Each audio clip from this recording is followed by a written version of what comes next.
ধরে বসে আছে, জোয়ার শুরু হয়ে গেছে, যে কোনো মুহূর্তে এবার বিপদ ঘটতে পারে। তাই আপনাদেরকে অনুরোধ করছি, আপনারা জল থেকে উপরে উঠে আসুন।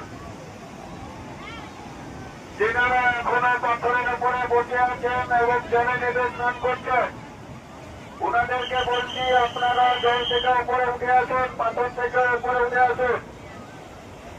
এবং যেনারা ছোট ছোট বাচ্চাদেরকে নিয়ে এখনো নেমে স্নান করছেন, আপনারা ওখান থেকে বাচ্চাদেরকে নিয়ে এবং নিজেরা উঠে চলে আসুন।